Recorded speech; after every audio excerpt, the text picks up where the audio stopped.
Ladies and gentlemen, welcome back to the Artie Lange Show. My first guest, one of the funniest comics working in 1997. Still funny. You know, when you said funniest comics working, I started looking around. No, this guy's hilarious. And he directed a documentary that I'm in that we taped. I think Reagan was in office, actually. But no, it's a documentary called Women Aren't Funny that you and your wife, Bonnie, made. So I'm in it. And what's going on with it? The movie right now, we showed it at a couple festivals. At the Friars Film Festival, we won the Audience Choice Award. Nice. It kills amongst crowds. I'm sure it does. Yeah. It just kills. I can't wait to hear. I've actually talked to people who've seen it, and they say it's hilarious. It's really funny. We're working on a digital deal, and we're waiting for a couple networks to come back to us. It really is a labor of love. I've been involved in this before with movie making. You just have to. I mean, you got to just keep going, man. You know. You know, the difference. Like this, like all summer, I worked on Chris Rock's new movie. Yeah. I was on the set, punching up, doing work on it, and that's good. We on the set like almost every day. That's great. Well, it's a fun many days as I could, because I'm a big act and I'm on the road, and you know, so I showed up when I could. I threw in what I'm sitting next to the biggest producer in Hollywood, the biggest acting coach, and I'm watching him make this movie. Yeah. And when you're making a regular movie, okay, you do 4, 5, 6, 7 takes. Okay, this is the take we're going to use. You edit it, but when you're doing a documentary, you got 60, 70 hours of film you got to piece together. The editor is the writer of the movie. Well, Bonnie directed and pretty much the director edited. and editor writes the film, essentially. You know, so the movie, it's been years in the process. It took us years to make, but now the selling part, the legal part. We did the interview with me. You did, that was like 09, I think, or It's something. been almost 5 years. Yeah. It was completed in 3.5 years. Right. But a year and a half now is trying to sell it, going through legal stuff, trying to tighten it up. It's no like this is no small time thing. Say some of the people who are in this film. It's Rock, right? We got Chris Rock, Joan Rivers, we got Sarah Silverman, Wanda Sykes, Lisa Lambanelli, Rita Rudner, Rosie O'Donnell, Tom Arnold, Colin Quinn, Jim Brewer, Jim Norton, Opie and Anthony. And it basically examines, Women Aren't Funny. Michael Ian Black, real funny guy, man.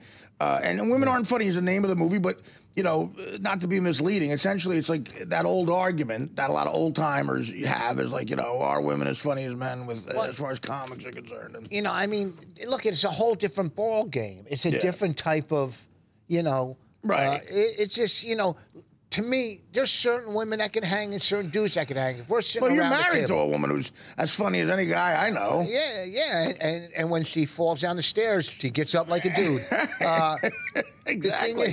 The thing is, like you're sitting around, like, say, the Comedy Cellar table, and we're just all smashing each other. Yeah. And there's some dudes that are good and some dudes that can take it. Right. Some women that are good. Yeah. And some that can take it. Some, you know what I mean? Right, and to me, funny to me is, it's not on stage. Funny is being a funny, Keith Robinson. But that's a different situation. Okay, gotta talk about Keith. Keith has the best theory on funny. Right. The funny dude sat in the back of the bus on the way to school.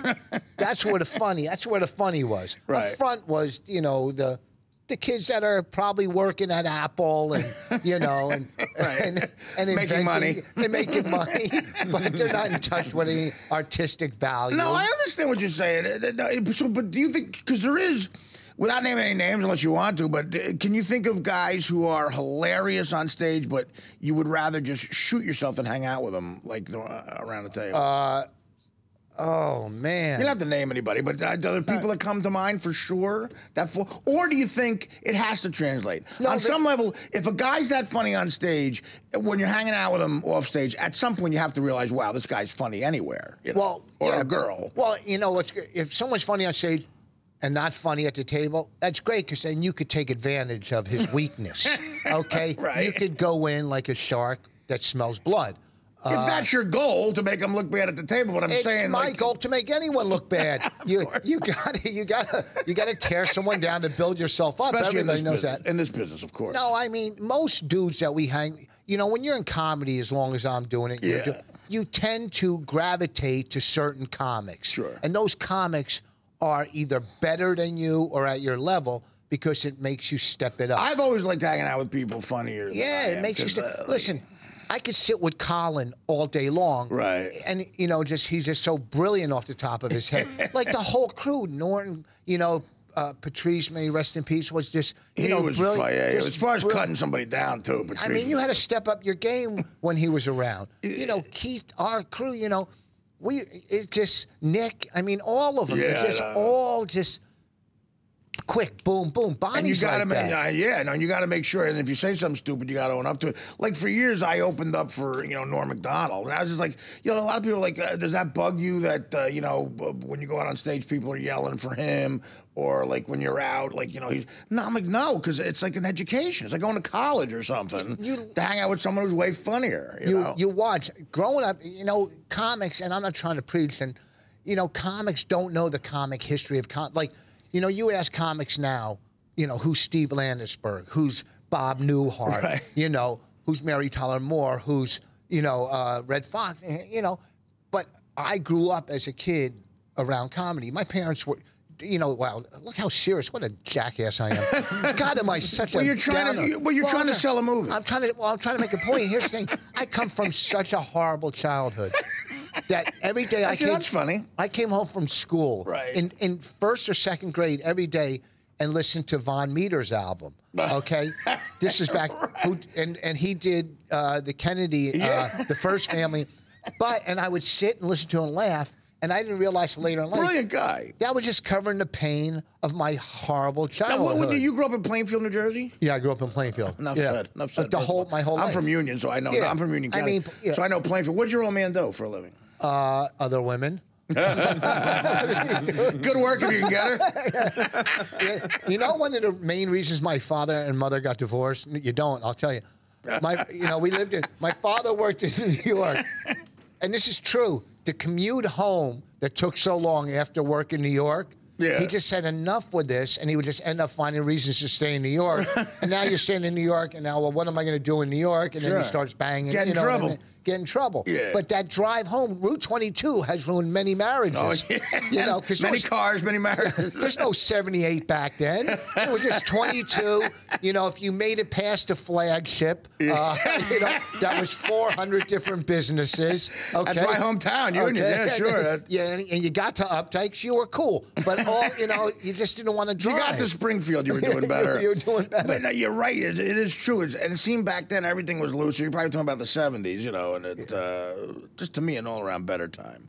But nobody, rarely, stuff like Route 22 was bad for marriage. Yeah, so you were a child of that. See, I grew. Yeah, it's so weird. You grow up, and like you come from a broken home. And I'm not saying that dudes or women that come from a good home can't be funny, but when you have life experience, like when you're beaten down by sixth grade, you know what I mean? Look. It's a defense mechanism. You don't get the attention that you're supposed to get. Like back then, parents didn't know about divorce. They didn't have all the self-help and this is how to divorce. Sure. They were just like, hey, look, I'm out. You deal with it. Right.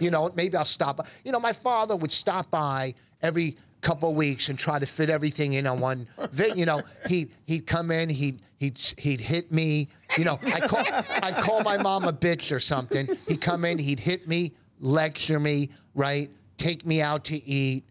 Give me money and leave. So now I'm thinking, how do I get money? Just call my mom a bitch. You know what I'm saying? So, any logical thinking person would come up with that. So growing up as a kid, and this is true, and if you don't get the attention you're supposed to get as a child, which I got 3 kids and I raised them completely different, you go for a negative attention. Right. Any attention. I was doing crap that you weren't supposed. Attention equaled negativity. That was it. Well, yeah. I was shooting dice and playing roulette in 4th grade. I'm gambling, like playing Jimmy roulette. Cagney and Angels with Dirty Faces. I'm in 4th grade and we're pitching quarters and playing roulette. What do you say, kid? It's me, boss, sir.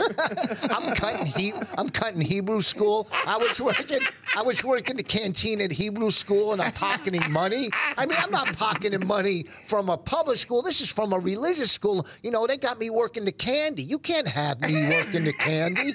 So, you know, I got your atonement right here. Yeah, Kip. I got your atonement. I know what you're saying. Especially with the father. My father would come home. He'd get mad about something, and he'd come into my room. He'd take off that belt, and I'm thinking, God, I got to get moral. Listen, we got to take a break, but we're going to come back. Again, the name of the documentary is Women Aren't Funny, and we're getting into your heads here. This is a very deep episode of the Artie Lange Show. Back after this.